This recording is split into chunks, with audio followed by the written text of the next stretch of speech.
Hello. Hi Hayden, how are you? It's good. I'm good. How's New Zealand doing? I don't know if you know but when you say hi, Hayden, how are you? You sound kind of sarcastic or like you're being a bit patronizing. No, I think that is just the way it comes out. I'm being genuine. I find this sometimes. Right. Yeah. So am I not the only person that's told you that? No, I've been accused of being sarcastic when I'm not being. Right. So you're genuinely interested in that. It does seem like you're having a little go sometimes when you're like, hi, hey, hey. And that's maybe why I react so badly. I think that's maybe an issue that you have. You know, there's probably blame on both sides, like in everything. How how is your day going? I understand you and the family are out on sort of a New Zealand summer road trip. Yes. What's been the highlight of the trip so far? Oh, seeing the Morrinsville mega cow. It's a huge cow in Morrinsville, and to me, it's real. It's a model cow, not just one. It's not a real cow, but it's our national mega cow. And if I feel like if you could distill New Zealand's just pure id into one object, it has to be the Morrinsville mega cow. It's like the soul of the nation, and it was kind of amazing to actually visit and get to gaze upon it. And you can pull its udders. Today's episode of Flightless Bird is an episode that actually takes place in Australia, Yeah. and it's about sharks because there are a lot of sharks in Australia. I know the same as in New Zealand. Do you have any thoughts on sharks? Like, people are always like, they're misunderstood. They're so nice. No, they will bite you in half. They are apex predators of the ocean. You know why? There's no such sort of similar PR campaign going on for lions. You know, don't go near them. It's not. They're going to kill you. They're killers. They're going to kill. The big cats are big sharp fish teeth. Steven Spielberg did nothing wrong. I'm David Farrier, a New Zealander accidentally marooned in America, and I want to figure out what makes this country tick. Now, of course, that was the tagline for the show, and it was true when I got stuck in America after New Zealand closed its borders to keep COVID out. But the borders have, of course, been open for ages and I can travel. And recently I went to Australia, where I recorded some episodes of Flightless Bird.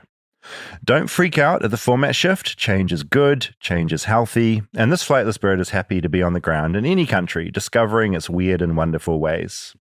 Australia is New Zealand's neighbour, a 3-hour flight away. But as far as landmass goes, New Zealand is much, much tinier, 3.5% the size of Australia. New Zealand has 5 million people, Australia has 26 million. And while New Zealand's main flightless bird, the kiwi, is pathetic and largely defenseless, Australia's flightless bird, the cassowary, can kill a person by kicking them to death. This is the main difference that amazes me always, that while New Zealand doesn't really have any creatures that can kill you, Australia has loads of them. And today we turn to one of those creatures, a creature we're all probably scared of thanks to Steven Spielberg.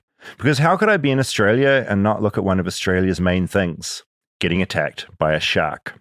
So, wax up that surfboard and get ready to paddle really, really fast, because this is the Shark Attacks episode.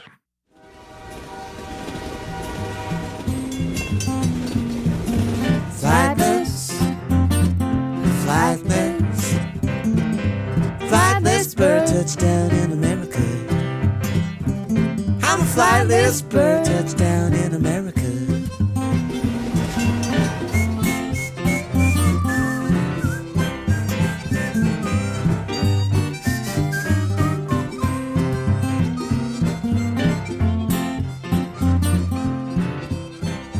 Rob, how are you? Oh, that's a loaded question. We're recording this on Friday afternoon. There's been some fires, and for me, it's been incredibly disorientating and weird. Yeah, you just got back. 2 nights ago, when the fire hit Runyon Canyon, which felt a bit too close for comfort for me, I drove an hour south with some friends to a hotel in Huntington Beach. We all went in on a room. And that seemed like, because it seemed like we were getting boxed in by fires. So you boxed yourselves into a hotel room. How many were you in one room? Yeah, there were a few of us in there. Okay. There were a lot of bodies. Yep. But it's basically, it felt good to get away from that. And it's just been like the scale of it, I still can't quite wrap my head around. You've been here like in California longer than me, in America longer than me. This is horrific. Yeah, absolutely. We're back in central Los Angeles now. Yep. Air quality shitty. A lot of you've had friends that have lost homes. I have friends of friends that have lost homes. There's big fires raging west and east.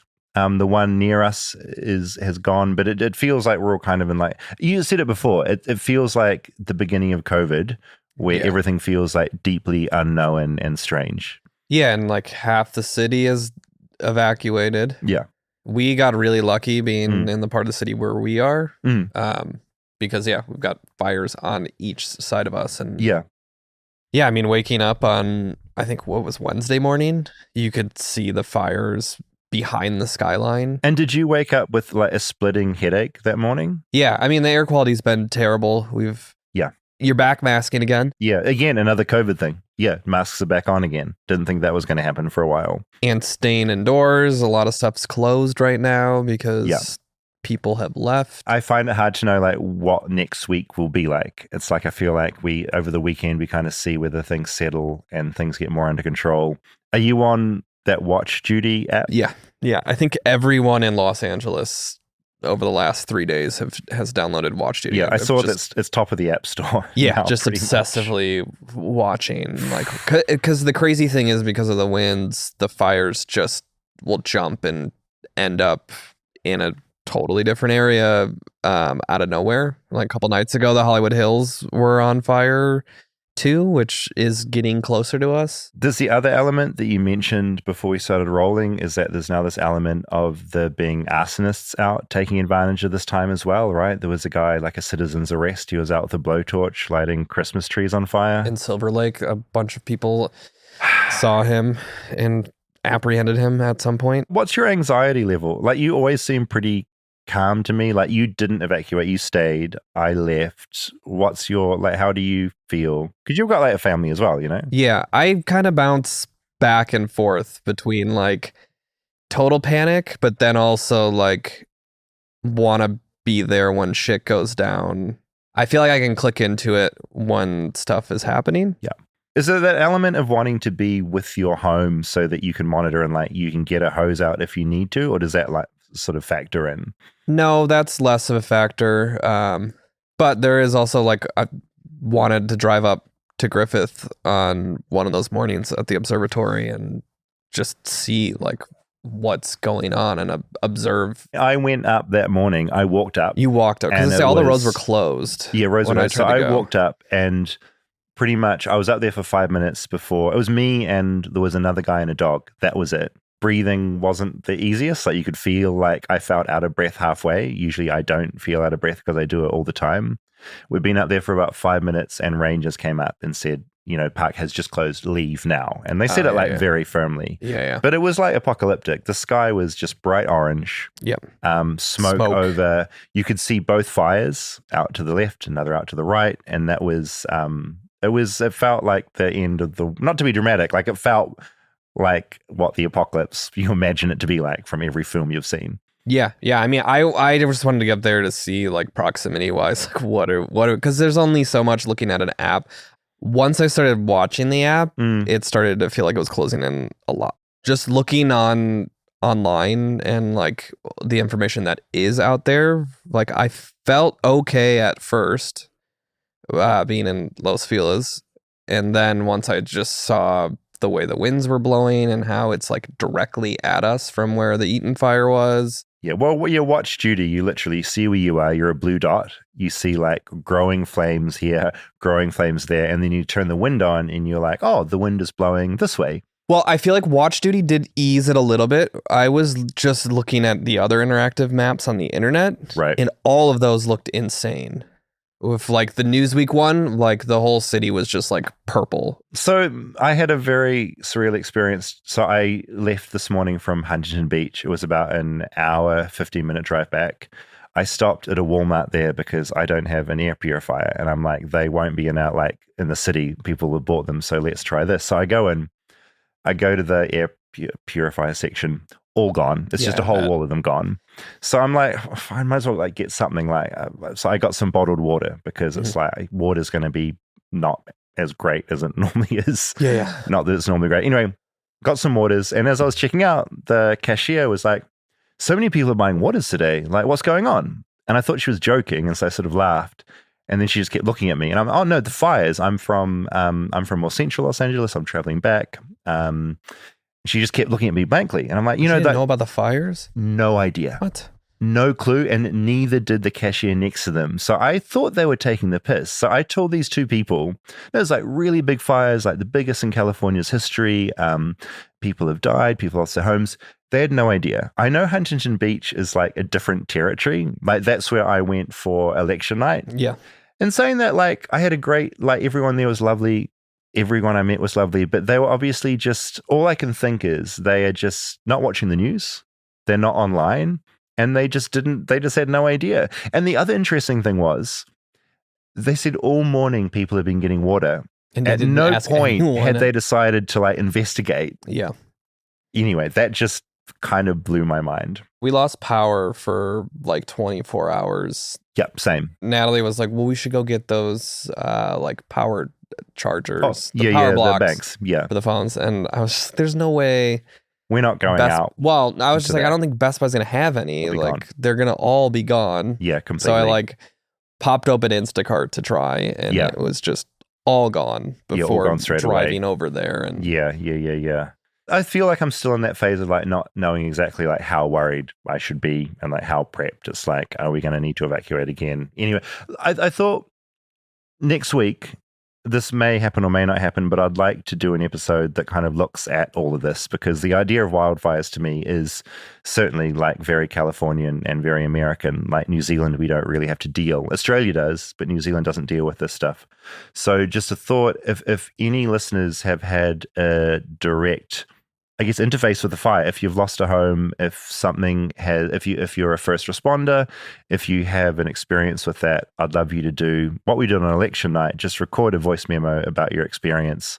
Just say who you are, where you are in California, how you came into contact with the fire, how you're feeling. You don't need to make it too long. It doesn't need to be a big essay, but just do that voice note and email it to flightlessbirdchat@gmail.com. And yeah, I'd like to get some of those together, assuming they get sent in, and kind of look next week a little bit at what is going on, because I still feel like I'm figuring it out myself, you know? yeah, I will say it has been nice is the right word. It has been comforting the way the kind of community around the country Absolutely. has kind of showed support. Not necessarily from a political level. I think we've still no, it's seen local. Weirdness. It's but neighbors. and even just people reaching out. Well, what I'm going to do in the show notes for this episode, there's 2 Google Docs sheets. One of them is basically a list of people that have GoFundMe set up who have lost homes. There's another Google sheet, which is basically places you can get help by area in LA if you need food, if you need water, if you need shelter. And so I'll put those in the show notes for this episode. And they're constantly being updated with different mutual aid groups that are looking at the latest helpful things. Yep. And that's the thing. It's like, I feel like I have very little trust in politicians here, but it feels like human to human, like neighbor to neighbor. Like when I was in Huntington Beach, my elderly landlord, I wanted to check on him. So my neighbor went into my building, knocked on his door, helped. I was in touch with other people. Everyone was like checking on each other. And that felt really, really good. Yeah, I mean, everyone I know back home, like from all across the country, like are checking in and making sure that we're okay. Yeah. And so in the middle of this horror show, that feels incredibly good. But yeah, if you're listening, obviously stay safe and vigilant and watch the apps and just check on people that live alone and perhaps aren't as in the loop, aren't online as we all are, because they're the ones you want to keep an eye out for, because this stuff happens so quickly. One final thing I just noticed, the city of Pasadena sent a Instagram post out stop using leaf blowers. It sounds like a joke, but legitimately, the use of leaf blowers contributes in the spreading of toxic ash and other chemicals from burned structures and debris from the Eaton fire. So I'm always laughing about leaf blowers, but like genuinely, like, don't use them right now. I saw that too. Couldn't help but note that. Stay tuned for more Flightless Bird. We'll be right back after a word from our sponsors. Support for Flightless Bird comes from Rocket Money. Now, Rob, if you're anything like me, you sign up for something and you immediately forget about it after the trial period ends, and then you're charged. Does this sound familiar? Yeah, I mean, I've signed up for things with different email addresses and seen that I'm being charged twice. Oh, yeah. Since everything now is a service, it is so easy to forget to cancel even if you've marked it in a calendar and you're not using them at all. In fact, I learned that 85% of people have at least one paid sub going unused every month. And thanks to Rocket Money, you can now see all your subscriptions in the one place and you can cancel the ones you're not using anymore, which ends up saving you a lot of money. Rocket Money is a personal finance app that helps find and cancel your unwanted subscriptions, monitors your spending, and helps lower your bills so you can grow your savings. A really cool thing as well is that it even tries to negotiate lower bills for you, which I find amazing. They automatically scan your bills to find opportunities to save, and then you can ask them to negotiate it for you. As a New Zealander, I hate any kind of money negotiations, so I am all for this. Yeah, it's like having an assistant call and try to barter for you. Oh, it's the best. This is what I need. Rocket Money has over 5 million users and has saved a total of $500 million in cancelled subs, saving members up to $740 a year when using all of the app's premium features. Cancel your unwanted subscriptions and reach your financial goals faster with Rocket Money. Go to rocketmoney.com/bird today. That's rocketmoney.com/bird. rocketmoney.com/bird. This show is sponsored by BetterHelp. Now, what do you want your 2025 story to be? Because every January brings you 365 blank pages waiting to be filled. I'm actually reminded of my friend who journals every morning, and I think she is literally going to fill up 365 blank pages. But look, think of therapy as your editorial partner when you're doing that journaling, helping you to write new chapters and create the meaningful story you deserve to live. I have found therapy very helpful at various times because you're talking to someone that can help you navigate the story that is your life. They are an external force that can come in and offer advice. They can just give you objective opinions on what you're dealing with. And sometimes just talking things out is really, really helpful to get through what you're dealing with. Yeah, and to also just get outside of your own head. Now, BetterHelp is a fully online service making therapy affordable and convenient, serving over 5 million people worldwide. You can access a diverse network of more than 30,000 credentialed therapists with a wide range of specialties, and you can switch therapists anytime at no extra cost. Write your story with BetterHelp. Visit betterhelp.com/bird to get 10% off your first month. That's BetterHelp, HELP.com/bird.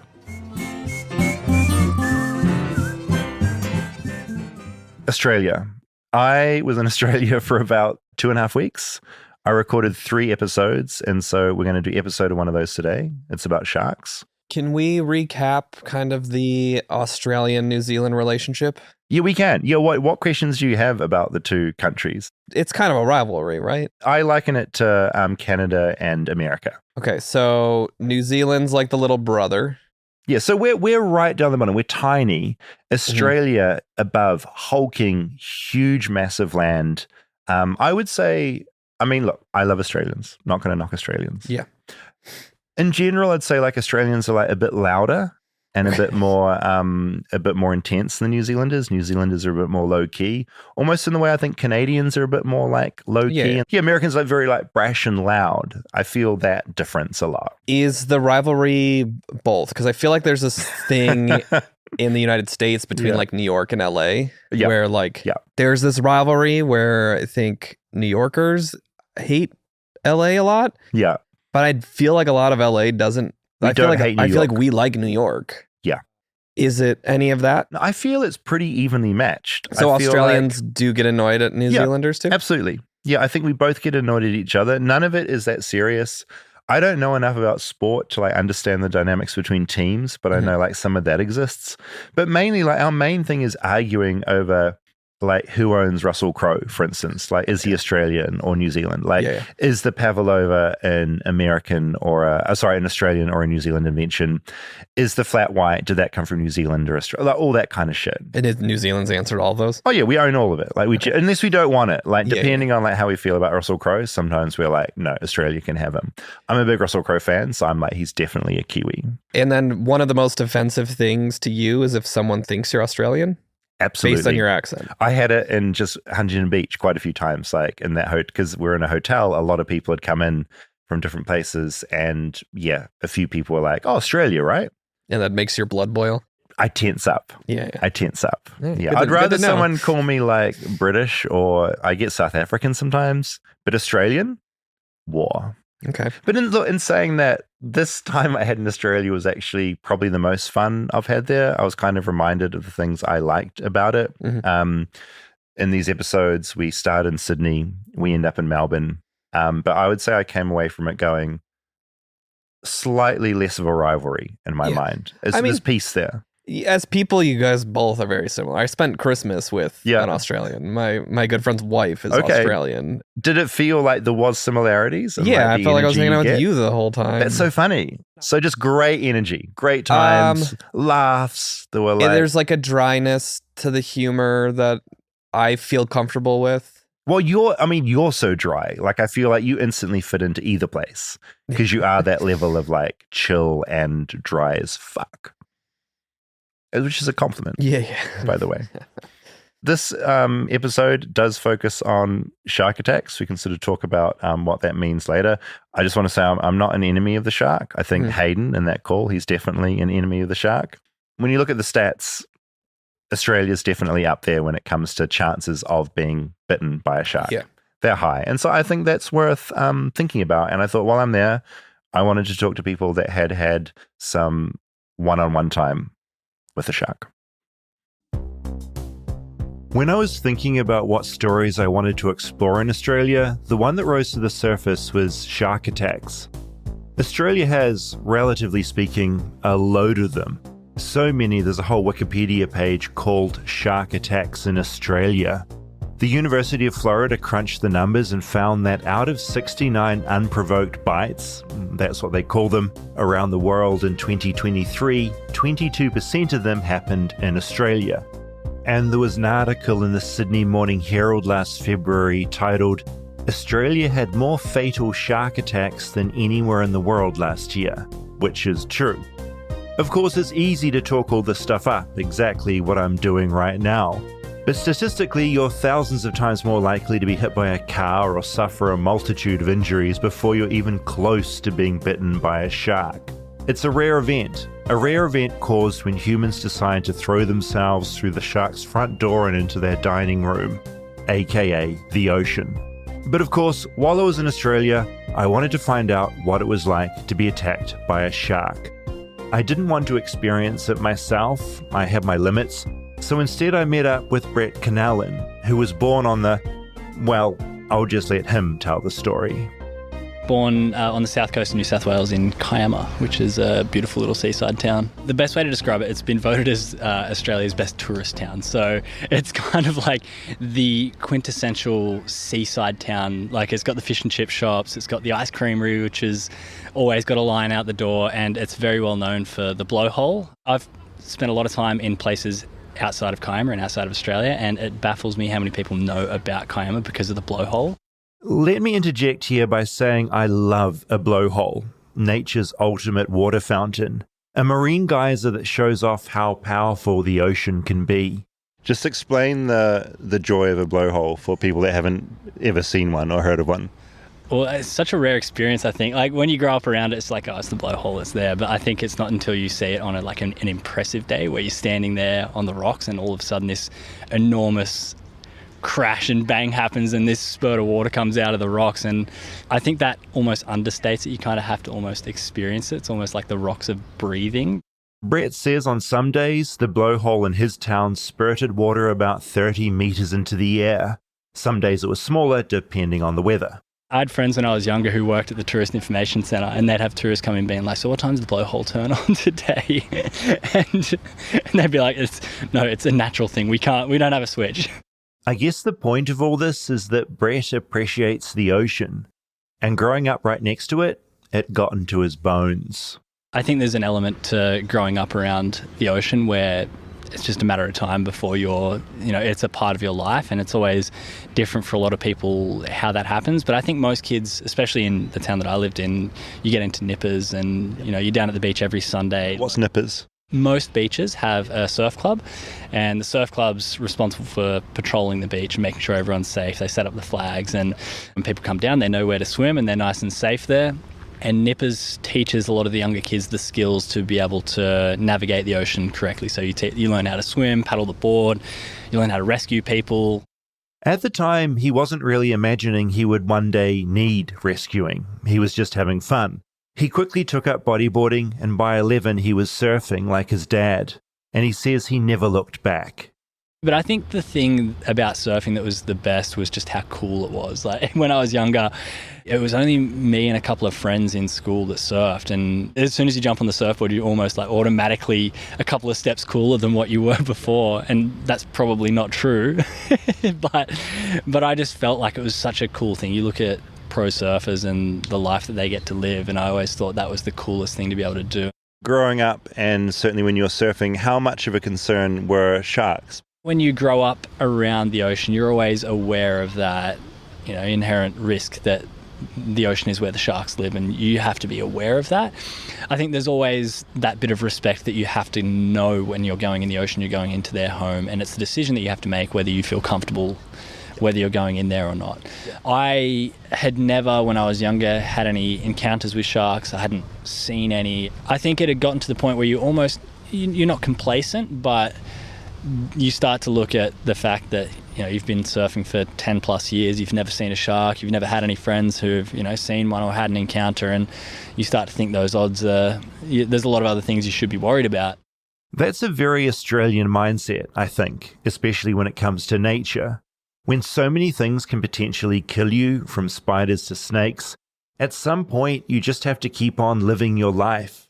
You can't lock yourself away inside all day. And that's kind of the problem with when you start to talk to people who are not from Australia, who think that you walk out the front door and you're going to die every time you go outside.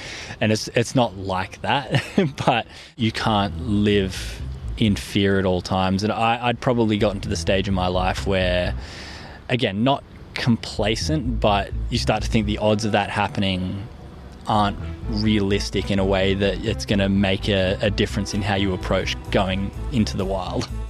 Of course, as tends to be the case, the second you become complacent in life, well, shit's about to go down. How did your morning start? What was the plan? My morning started at 2:30 a.m, which is not the best time to start a day, but it actually started because I got a phone call from my boss. So I was working in a surf shop at the time, and the phone call from my boss was to say that the surf shop had been broken into. Now, a lot of people hear that and they say that's an omen, you should have just stayed in bed that day. but that's how my day started. And my day basically consisted of talking to police, trying to figure out what had happened, cleaning up the glass, documenting what had been lost, and all of these sorts of things. So by the end of the day, we didn't open the shop that day, but I had to clean up and wait for the front window to be replaced. So because I dealt with all of that, and it's a pretty shit day anyway, that's what led to my decision to want to go for a surf. Because surfing for me, beyond just being something that I enjoy doing and something that I happen to be okay at, was always something that it was a release. Like, it's my sort of way of coping. So Brett was having a bad day. It was time to go leap in the sea. He texted some friends, or mates as you call them in Australia, seeing if they wanted to come. One of them, Joel, took the call. So I'd been surfing for maybe 15 minutes when Joel decided to rock up and paddle out as well. He'd actually brought his partner down to the beach that day as well, which was super rare. They've been together for a long time, but she doesn't usually come down to the beach and watch him surf. This is an important detail because Joel's partner was a nurse. That would come in handy in a little bit. Yes, I'm foreshadowing. You'll just have to put up with it. I was just sitting at the back, waiting for the next wave to come through, and I was literally sitting there saying to myself, man, it's been a pretty bad day, but at least I've been able to do this. Like, at least I've been able to come and do something that I love, chat to a mate. Like, I'm feeling better than what I did, definitely better than what I did at 2:30 that morning. And it was as I was having that thought, I was looking back towards the beach. Sun was just starting to sort of come down behind the hill there. And out of nowhere, I get struck from my right side with so much force. The best way I've used to describe it is I played a lot of sports when I was younger, played rugby. I was a small kid and I used to just get trucked by the bigger kids that would always tackle me. It felt like I was back on the footy field. I just got hit so hard and got thrown off my board. I landed in the water, and before I could even look around and figure out what had happened, I looked down, and this shark, which has hit me from the right side, has swum around to the other side of me and had bitten me on my left leg. In an instant, like the time in between when it hit me and it swam around was so quick. And that moment where I realized what was happening was one of the most surreal moments I've ever experienced, because there was this certain feeling of enormity of knowing what was happening. Like, you can't really rationalize what is going on in front of you. You just know that it feels like in that moment everything else in the world doesn't matter, everything stands still. It's just you and what is happening in front of you. And for me, it's that moment, I guess, where time really slows down almost to the point of stopping. During those slow-mo Matrix bullet time moments, he remembers 3 distinct things. They're things he still dreams about 8 years later. The first one is to feel the shark's skin. So as it bit me, the first thing I try and do is I put my hands on it, and I realized that its skin is really rough. If you're into sharks, you know that. If not, it probably comes as a bit of a surprise. The second thing that stood out to me was just the complete absence of sound. And it wasn't like there was any water splashing. It's not like the shark was making any noise. I was screaming in that moment, like screaming for help based on what Joel had told me later on. But for me, it's just complete silence.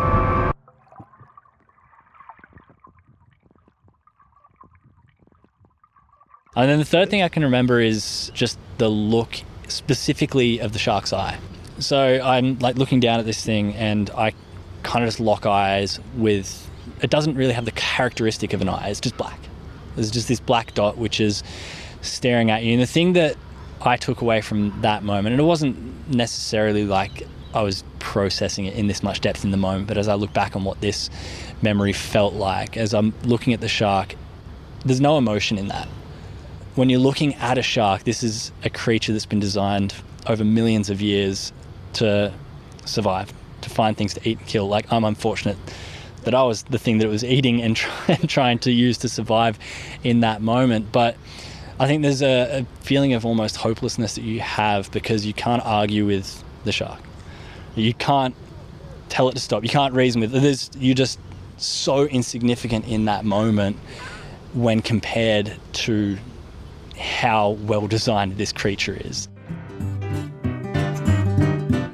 Stay tuned for more Flightless Bird. We'll be right back after a word from our sponsors. Support for Flightless Bird comes from Helix. Look, I've talked about this before on the pod, but I have been sleeping on a Helix bed now for about 4 years, and I love my Helix mattress. I took the quiz online. I got matched with a mattress, midnight mattress that suits my sleeping type. It arrived at my front door, and it's been a game changer. Yeah, you have a terrible back, so having a bed that's good to sleep on is very important, and we both know how important sleep is and have always prioritized our sleep. Sleeping is one of my favorite things to do. And yeah, the fact is I can do everything during the day to like monitor my back and make sure I'm not doing anything stupid. But then if you're jumping into a bed that's terrible, you're undoing all of that good work. So yeah, big thumbs up to Helix. You can go to helixsleep.com/bird for 20% off site-wide. And yeah, I have spent a number of years before this on a really terrible mattress. And let me just tell you, you notice the difference. So go to helixsleep.com/bird for 20% off site-wide and 2 free dream pillows with every mattress purchase. That's helixsleep.com/bird for 20% off site-wide and 2 free dream pillows with your mattress purchase. helixsleep.com/bird. helixsleep.com/bird.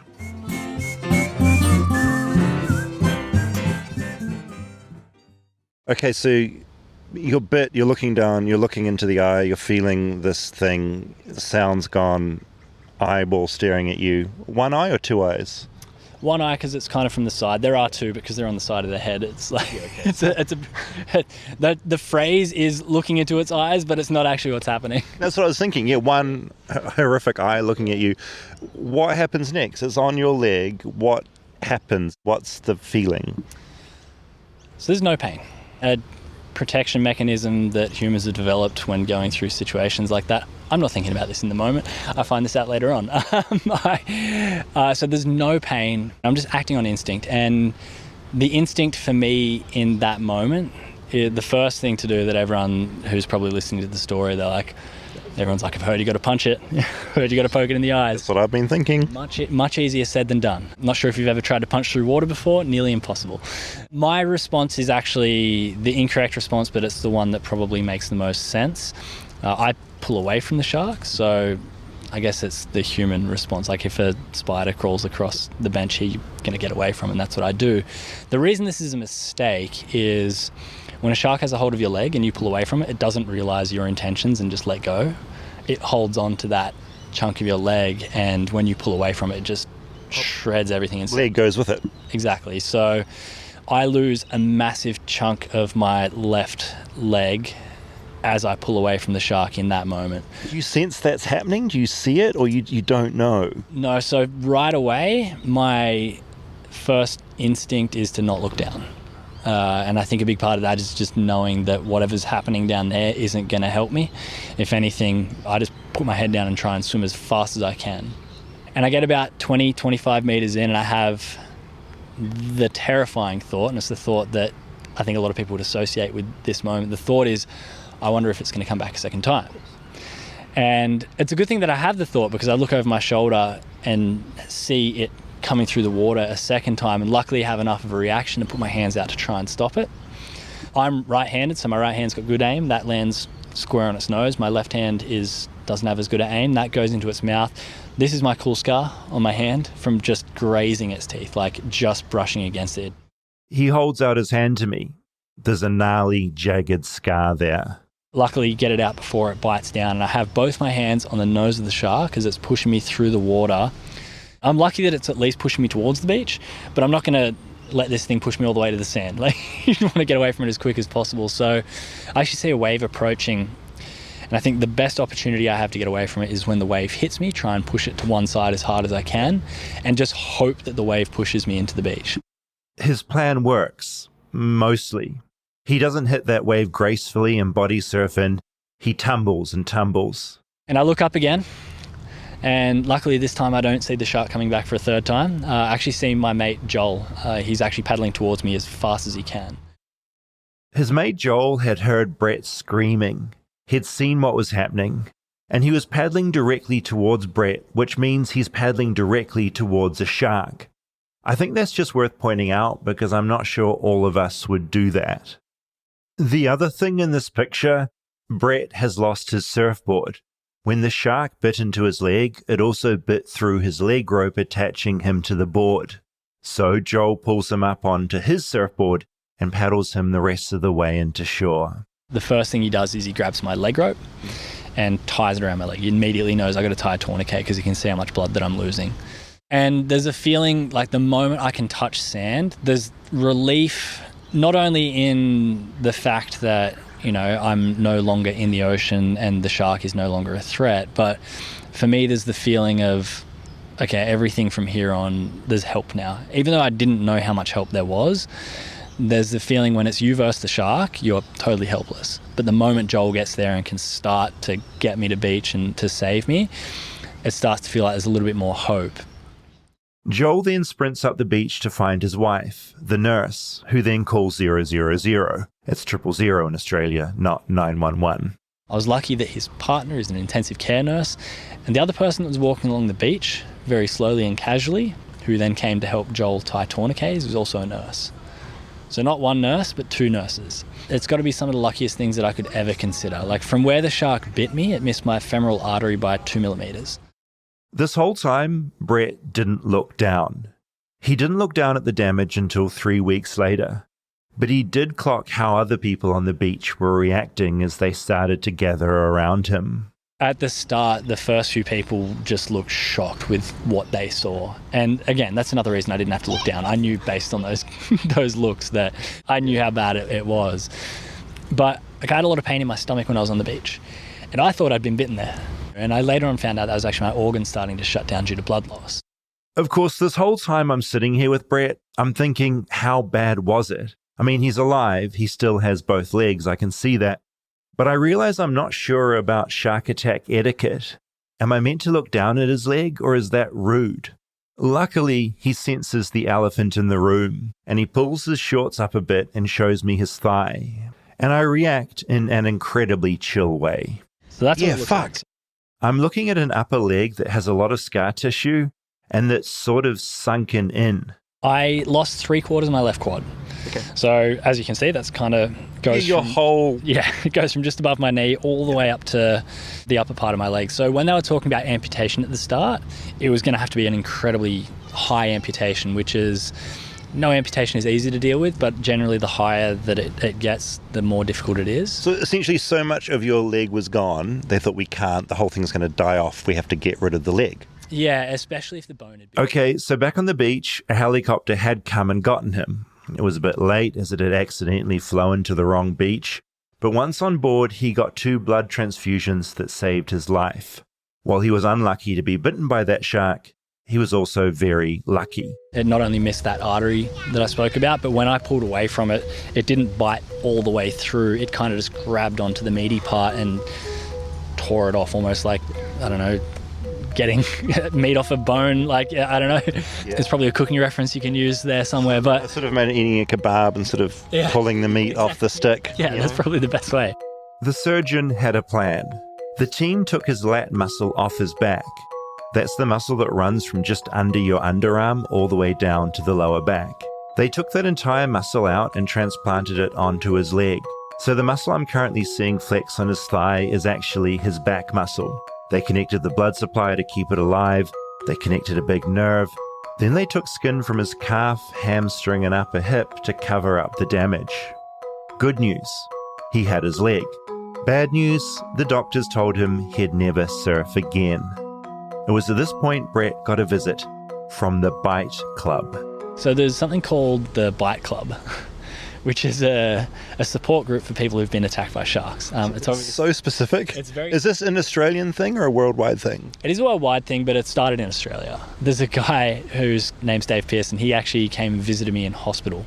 And anytime someone is attacked, he'll either go and visit them himself or send someone in to go and visit the person. And the main purpose of the Bite Club is what they do is they realize that it's a very rare occurrence and you can feel very alone in what you're going through because of that. And it's just about creating a little bit of community and the knowledge that you're not the only person who's gone through it. So they pair you up. And this is the strange thing when it comes to thinking about shark attacks. It's something I've been thinking about a lot this whole time. There are the scaremongering stats that you can pull out, like the ones I did at the start, how some years Australia has more fatal shark attacks than anywhere else in the world. But at the same time, they're so rare. It's their rarity that makes them so interesting.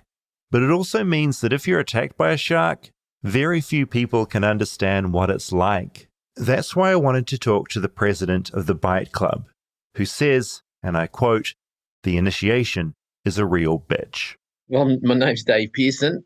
The Bite Club was born out of my search for answers to how do I move forward after my shark attack. Dave's shark attack happened about 13 years ago now. Like with Brett, he was attacked by a bull shark while he was surfing, but instead of clamping down on his leg, it went for his arm. Movies are pretty corny, aren't they, when you watch some of the movies? But I remember sitting on my board watching the blood and how far it was actually squirting out of the artery in my arm, and I went, holy dooly, that was probably going a good 5 to 6 foot away because my heart would have been pumping like a train. And I looked down at my arm and the bones are white, and I went, oh, bones are white, like just stupid things. And I'm trying to tuck all the muscle and skin back together and squeeze the vein and try and stop the bleeding. And, it was then I became aware that one of the guys was actually shouting out to me. And I went, shit, I've just been attacked by a shark. And he was quite a fair way away, probably 20 meters, maybe 30 meters away. And according to the other guys was screaming, Dave, was that a shark? Was that a shark? And I was unresponsive because I was obviously stunned. When I came through, all I heard was him screaming at the top of his lungs, "Dave, was that a fucking shark?" And I went, by then I was looking around at the water, bright red around me, and I went, shit, that's me. And this big shark underneath me. And what astounded me was the actual physical size of it. It was huge. It was like watching a 44-gallon drum swimming around underneath you, and it was big and broad. I went, shit, that's not good. So I'm trying to get in, and the next thing I'm back on the bottom of the ocean getting rolled around by a wave, feeling all the skin on and muscle on my left arm flapping around as I'm doing it. And I'm thinking, don't fall off. Like, my skin, don't fall off. I'm going to need that, hopefully. And so I'm trying to hold that together under the water. And then I came up to the surface and got hit. You know, waves come in 3 and 4 wave sets, and I got every single one of them on the head. And it was when I was underwater, I think probably after the 4th one, and I was seeing all the stars. I'd run out of air. I was blacking out. And I went, wow, I'm going to die. And I went, wow, fancy dying surfing. It's just like time slowed down so much. And I went, well, it's not such a bad way to die in the ocean. I remember thinking that, and I went, I've had a pretty good life. You know, by then I was 48-year-old. I thought I've had a pretty good life. And so I was okay with dying. And then I started thinking about my kids. You know, my daughter was 17-year-old at the time. You know, my son was 25. I had a partner. She was looking after me all the time. And I went, shit, I can't die today. And I went, not today, Dave. And just when I said that, I kind of felt the sand under my feet and pushed as hard as I could and got back to the surface. And once again, you see, they do it good in movies. You suck in that air, and it's just like, wow, that's the sweetest thing ever, is just that oxygen that you suck in. I've talked on this podcast before about how Americans, not all of them, but some of them, like to talk things up a lot. In New Zealand and in Australia, we tend to downplay things. And Dave's next sentence is a perfect example of this. A bit of an eventful afternoon, but one that has, I guess, a happy ending. Like Brett, he had friends out surfing with him, and they too paddled directly towards their friend to help. Dave lived. Surgeons got very close to an amputation because in his case, the shark had bitten into his bone. Infection was a real threat. He got lucky though, and kept his arm, but was left with psychological problems. Along with the pain was the bad dreams, and then obviously the mental trauma that came with it. So I was looking for answers for that. I decided, because when I was in hospital, there was a girl who had been attacked a week prior to myself. And we actually spoke when I was in hospital, and it was a great conversation. And it was one of them moments in your life where you went, wow, I know this person, even though I've never met them. And we'd been through very similar shark attacks. Our injuries were similar. And it was honestly answering each other's questions was just like repeating your own words. It was unbelievable. And from that connection, I went, you know what, there's something in this. The woman was a lot younger than Dave, about the age of his daughter at the time. And it was from that conversation that the Bite Club was formed. I just started talking to other shark attack survivors, trying to find answers. And what I actually found was a whole pile of shark attack survivors all looking for the same answers. One of our members put it eloquently a few years ago, after I'd met him in hospital and told him about what his future's going to be like and all them great things. He said to me at a gathering once, he said, Dave, he said, I remember laying in hospital wondering what was going to happen with the rest of my life. And he said, and then you came. And now you tell me that you were looking for answers. He said, we have become the answer. And it was very profound for him to say that, because I knew exactly what he meant. And the answer is having someone who's familiar with the same experience to be able to talk to and share it with. And we don't judge each other. We don't compare injuries and go, oh, look, I'm much worse than you, or you've got nothing to complain about. We're all the same. And it's just awesome. We have become the answer of what we're all looking for, which is great. Dave doesn't discount the other help he got. Talking to a therapist about his anger at the world, why this rare event had happened to him, was helpful. But talking to other survivors, he discovered they all offered each other something they could only get from each other. As everybody said, when they'd been to a psychologist, the psychologist could not relate to their experience. And I'm not just saying that because it's a shark attack. I've spoken with lots of people, returned veterans, cancer survivors, all different sorts of trauma survivors. And a cancer survivor knows how to talk to another cancer survivor. A returned soldier knows how to talk to another returned soldier. They've got that shared experience, and nobody else can come in and say, yeah, I know exactly how you feel, because you don't. And it's the same with us. So it's just, ours is just sharks. We're no more important than any other trauma survivor. It's just, that's our uniqueness, is that there's not a lot of us. While Bite Club is a play on Fight Club, the two clubs have very little in common. Really, they're the opposite. The first rule about Bite Club is you talk about your attack. And you talk about your attack to people who you can trust and people who care. Because every time you talk about it, you can let a little bit of some of that trauma dissipate and learn to deal with it a little bit more. The other thing I found really fascinating about Bite Club is that it's a way to prep people on how to tell their story. Like, once you're attacked by a shark, people want to talk to you about it. I mean, that's why I'm talking to Brett and Dave for this podcast. In attacking you, a shark is also cursing you to a life of having to talk about it, the attack, again and again and again. I think I might have said to Brett, which is I say to a lot of guys that I meet in hospital, said start working on different versions of your attack, because your family members or those that you trust and those who really care about you, they probably want the whole story. The horror needs to go to the people who can handle it. And there's some people who want to just hear your story so they can run out to the next pub and tell all their mates about, oh, this great story that I just picked up from another guy. So they don't get the full story. They don't get the nightmare and the tears and the broken relationships and all the other shit that comes with this. The Bite Club now boasts 500 members, a membership that's growing. Slowly, but it's growing. Brett credits it with helping him wrap his head around his injury and his recovery, especially after those doctors had told him he'd never surf again. Some advice from his physiotherapist also stuck. People fail not from aiming too high and missing, but from aiming too low and hitting. He decided to aim high.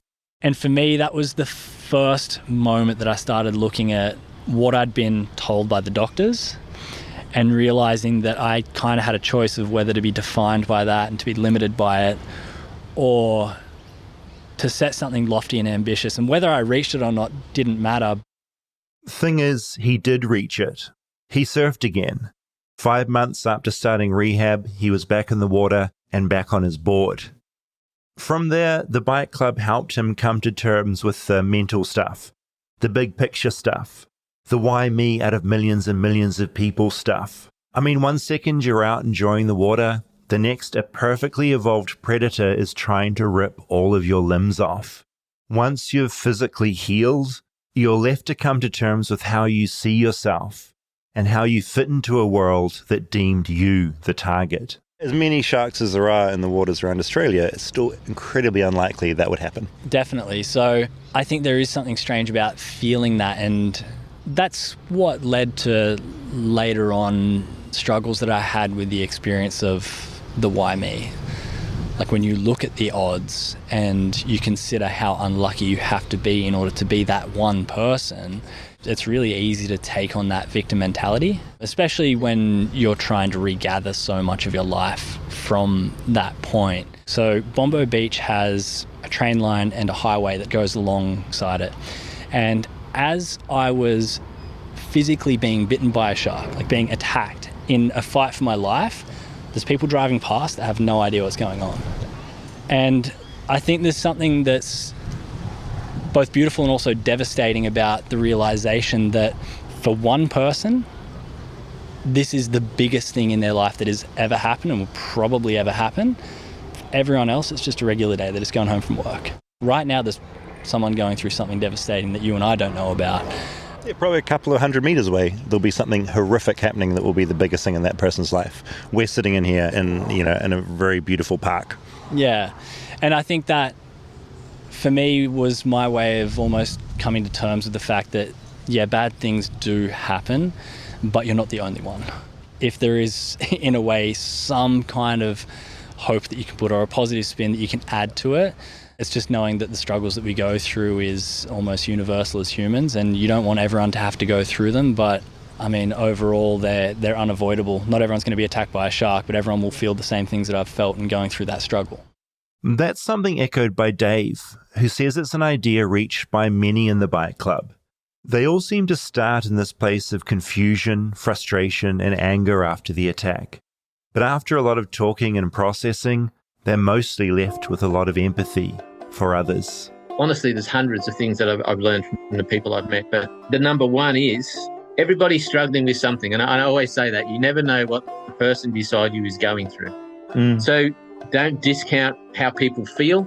Always try and show a bit of empathy and try and see things from their point of view and try and understand how they're approaching what their struggle is. And if you can help them, even a kind word or an arm around the shoulder, it just makes a huge difference. So, yeah, just the number one thing would be to try and understand and not judge others. I get to hang out with some of the world's most inspirational people. And as a young guy who was attacked just a few months ago, just up the coast from me, I seen footage a few days ago of him trying to surf one-legged, no prosthetic, just balancing on one leg on a wave.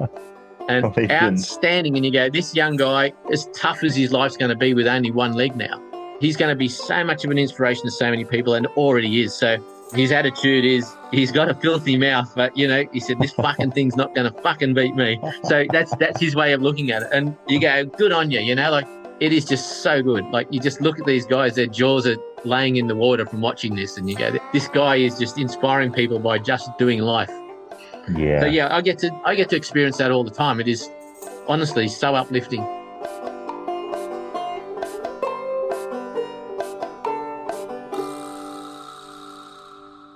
Holy dooly is a really great phrase that Dave Pierce said that I love so much. Another great phrase that I heard, joy of a blowhole. Yep. Look, I love a blowhole. I got distracted in that documentary. Yeah. I was like, we have to talk about this blowhole. I normally associate them with like a whale. No, so I think blowhole is like, a hole in a rock near the ocean and water is like forced up through there and it erupts like a big geyser. Yeah, like a geyser, right? Like a geyser. Yeah, so I do love the word blowhole. And I do love that you were giggling like a little schoolboy during that entire segment so much. Yeah, that was just, they struck me, both those men they're so deeply Australian because they are so lighthearted about everything and just say everything in such a like practical, matter-of-fact way. Well, and you found like the surfer beach Australians too, which is like the stereotypical Australian. Totally. Yeah. I didn't know about the bike club. I didn't either. Until Brett told me about it. And I was just like, sorry, coming in? The bike club? And I find it so fascinating that there are enough shark attacks where they have formed a club, a support group for victims, because they go through such a specific thing that no one else knows about. Yeah, well, it's crazy because of how rare a shark attack is, but there's this growing group of people that have had them, and they're all kind of from the same in-group if they're in a place where they're at a beach and they're either surfing or and in a lot the of them water. are surfers. Yeah. Yeah. So it is like this weird community that exists and is continuing to grow, even though like you always hear the statistics of like it's more likely you'll get struck by lightning than totally get bitten by a shark. But I don't know of any struck by lightning clubs. No, exactly. It's like it's such a good idea. And I think, of course, like it is so rare. And I know there'll be shark enthusiasts listening to this that are like, oh God, not another like scaremongering story. Yeah. But what I really like about both these men is that they both got back in the water. Both of them do not resent sharks at all. Yeah. To the point where, and I'm going to get my shark breeds confused here, but essentially Brett, when he was talking to the authorities there, lied about what type of shark it was because he knew if he said what breed it was, they would go out and try and potentially kill that shark. Oh, jeez. Yeah. So he basically said a protected species instead, and so they didn't go after that shark. Yeah. Because like, and that's what these men like, they like sharks, even though they went through one of the most terrifying experiences, and that blew me away. So if you get bitten by a shark, you going back in the water after? Never. Yeah. No, my brother is a real outdoors guy, and his wife is as well, and their kids. So my nieces are all super outdoorsy. They're always in the ocean. They have sharks around like quite a bit, and they are like inquisitive. And my nieces are so fearless. Like they're not stupid. Like if it's a certain size or the shark's getting worked up, they'll stop snorkeling or diving. But they're in with sharks all the time. I'm always like, I say to them, like, the second I see a shark in the water, like they send me like GoPro footage of them.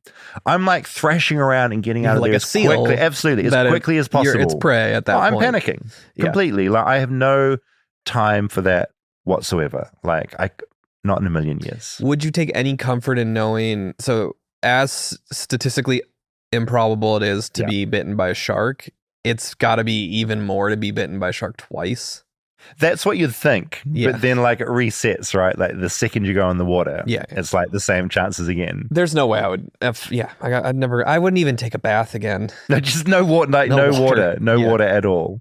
But though I guess it's like part of the culture. Like I think a certain sort of person will be a surfer, and the ones that are out there enough to get bitten more are a certain sort of person as well. And they're just, I don't know, maybe more like logical or less panicky, or I don't know what it is, but like all of them, like so many people in the bike club end up going back in the water, often to the same places that they surfed before. The one thing they say they do change is they're more sensible about the time that they surf. And so there's certain times when sharks will be feeding.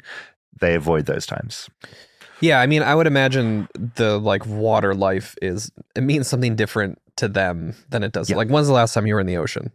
I didn't even go out. I've been by the ocean for the last 3 days. Didn't get in once. I don't think I could tell you the last time I went in the ocean.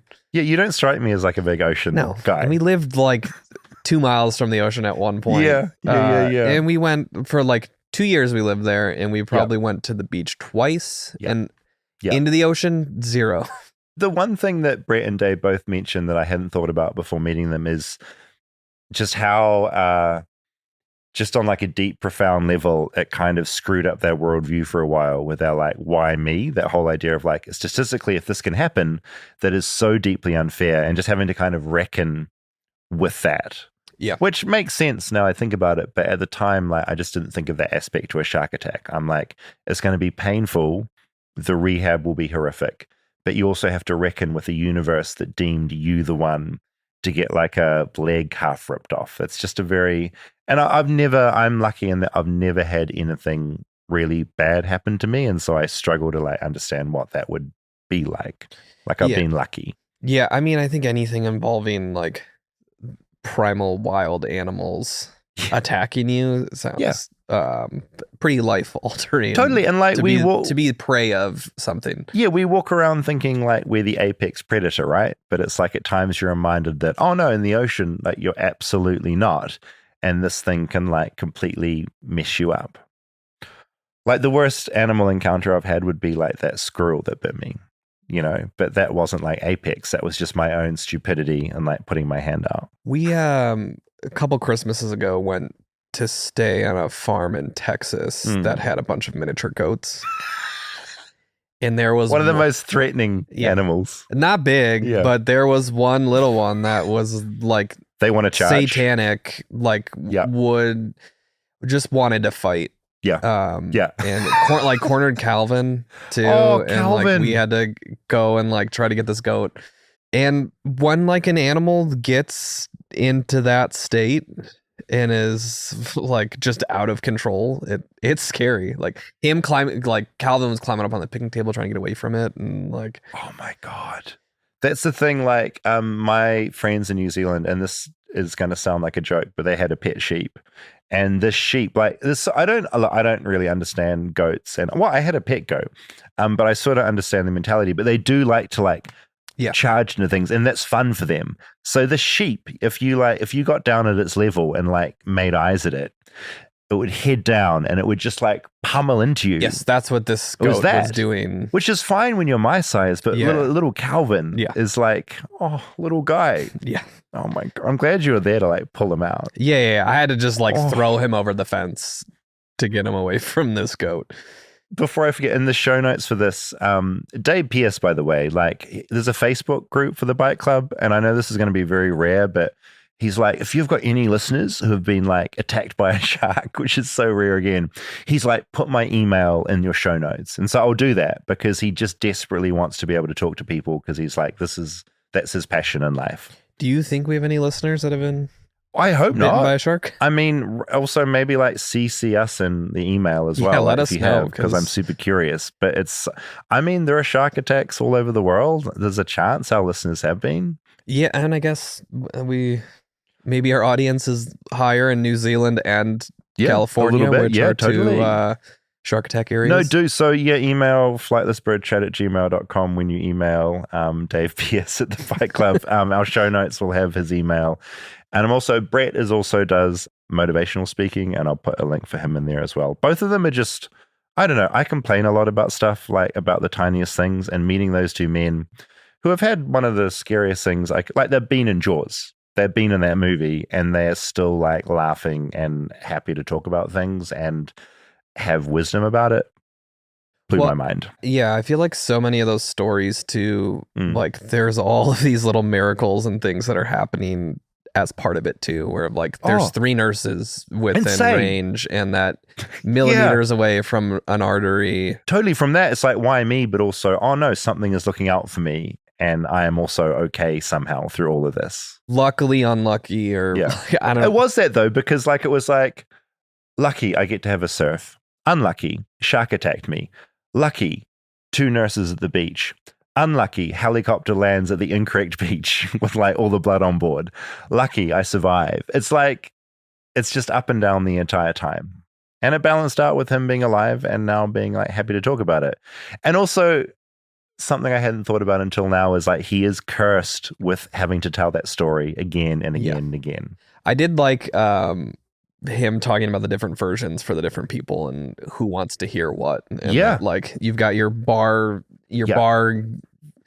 buddy's version of it, your family's version of it, and then other survivors. Yeah, at the bar, you don't want to suddenly be like talking about your psychological wounds and breaking down every time. You have this like little package of like, what I just recounted. Wow, there were 2 nurses there. Ha ha, the helicopter went to the wrong beach. Yeah. It's like different things. Else you're just, you're telling the intense story every time. No thanks. So yeah, sharks. Be careful in the water. Check when you're, what time you're surfing, that it's not shark feeding time. And we've got 2 more Australian stories to tell. I think we'll break that format next week and do a Californian fires Flightless Bird, but then we'll get back into some Australian stories that are all very, very different and unusual. Feedback. I've got a little bit from our previous episodes. Just quickly, again, a reminder, if you're a first responder or you lost a home in the fire or you have some sort of firsthand knowledge to share when it comes to the Californian wildfires, record a voice memo and send it into flightlessbirdchat@gmail.com. We may include that in next week's episode. A lot of listeners are finding out that, and I've talked about this before, Roosevelt name is not Roosevelt. So I'm wondering if you can help me with accents. Yes, Roosevelt. Roosevelt, as in a beautiful rose flower and a big bell. Roosevelt. Rosa in Spanish, right? Because it's R-O-S-A. Right, Rosa. Yeah. Rosa. R-O-S-A-B-E-L. Yeah. So Spanish rose, bell. Roosevelt, what about that sounds like Roosevelt? I can hear it when you say it. Roosevelt. Anyway, it's not Roosevelt, it's Roosevelt. Anyway. It's not like you just said the same thing. It's not Roosevelt. That's the Roosevelt. problem, it's this voice. So anyway, just clarifying. Deb wrote in saying, I may not be your target demographic. I'm 66 years old and I love your podcast. And then we also got an email from Jill straight after saying, my son Joseph is almost 10, loves listening to your podcast. And I thought that's nice. And also the 10-year-old loves playing with Lego. So further proof that I am just a child. Calvin weirdly out of nowhere last night. We went to drop some clothes off for donation at another family's house. I was collecting it. He was like, "Can we watch Jaws tonight?" Oh, really? Just out of nowhere. I wonder to what, watch the movie I wonder where Jaws. that came from. We did the like back lot Universal tour. Oh. Like not recently though, over a year ago. But it made an impact. And he got real freaked out by the Jaws part because you like drive the car up and then the shark comes out of the water. Wait, so what age would you like let a kid watch Jaws? Because that is like a primordial terror in that film. I don't think he's old enough.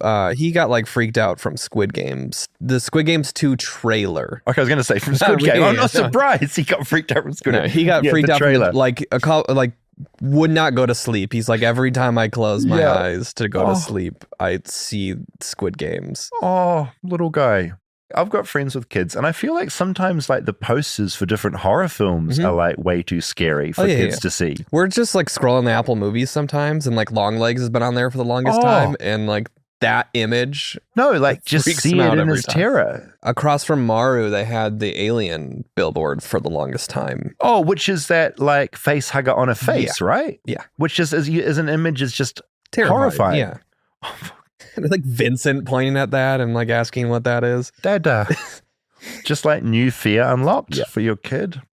I don't envy you being a parent sometimes. It's like seems so hard. Calvin also does this thing where he's got a friend that has an older brother that claims that he sees everything. Like, I heard he saw Smile too. Like, we can watch that, right? And I'm just like, there's no way this kid's saw full this. Of shit. And like, I know you're gonna be scared as shit if I'm like, cool, let's do this, buddy. Let's watch this movie. Not in a million years. Because you'll be dealing with that for like years of like weird bad dreams and stuff. Yeah, like, I mean, I remember seeing it when I was about his age. Oh, the Tim Curry. Yeah. And it scarred me. Yeah, I feel like because that was a TV miniseries, right? So that was just on TV. Yeah. And there's the blood in the drain and then the bathtub and like shower thing. Yeah. Like that freaked me out for so long. It's funny the images that I think even when they make those films, sometimes they don't know the image that is going to be seared into like some people's brains. Like there's certain things that are just like that carry. Sewers now? Yeah, like whenever I see a sewer drain, it's it. Yep. Permanently change like what sewer drains represent. I hate sewer drains so much. And in LA, they are big. Yeah. There was a guy the other day, like fish. I think something had fallen in. He like had his arm and he was like literally fishing down there for something. Oh, I was like, no. Zed wrote in, I mentioned Focus on the Family, that I want to do a story about that particular conservative Christian group. He said, I was raised in a family that strictly adhered to the tenets of Focus on the Family. I wouldn't call it a cult, but it's basically a cult. I know a few families that were into it like a cult. I'd love to hear an episode on this and then share it with my 9 siblings. Also, my parents wrote a book about having as many kids as possible as commanded by God, allegedly. I'd love to talk about it if you want an inside perspective. So I will get back to you, Zed. Kurt said, and this was in regards to the Black Box of Doom episode where we mentioned the guinea worm, about sort of how you extract them from human skin. Kurt said, I hope I'm not the first to point this out to you. Jimmy Carter worked tirelessly to eradicate the guinea worm, and his funeral is this week, and you covered the guinea worm, and you failed, in all caps, to make the connection. I thought that was amazing. Yeah. So thanks, Jimmy Carter, for your tireless work to eradicate the guinea worm. Said, I love the Black Box of Doom episode and so many feelings. I have a 5-year-old son and I'm so scared of him growing up on the internet. He doesn't have any access now, but some of his schoolmates do, which at 5 is pretty intense. Yeah. And it's wild to me. How do I protect him from going down some weird pipelines? We're aiming to make sure he doesn't have unsupervised internet access until he's in secondary school. And we already do and will continue to have an age-appropriate conversation about what might be on there. Fingers crossed. Again, I don't envy you having kids. Those conversations about like how to use the internet without, Yeah, I mean, Calvin's asked about TikTok. Has he? Yeah. I'm just like, absolutely not getting TikTok. And that's the thing, like other kids, as you say, like kids are just like siphoning stuff in, so he'll come home from school with like a whole lot of like requests. But then there is like the element of like, get him something where he can start to learn at such a young age. Like he's got this stupid little digital camera that's like a kid's one, but he was just sitting on his bed like playing, and it has like you can manipulate the photos to like blow someone's cheeks up. You're right. Like he's figuring that out and just like having the best time with that. Like loving it. Yeah. So there is like hopefully a way where you can still keep the pureness of it.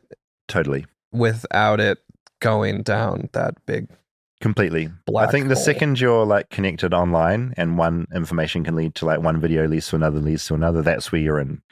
Having like a device that's sealed within that device, like that camera, great. Yeah. Scrapbooking, we mentioned an episode about that we want to do.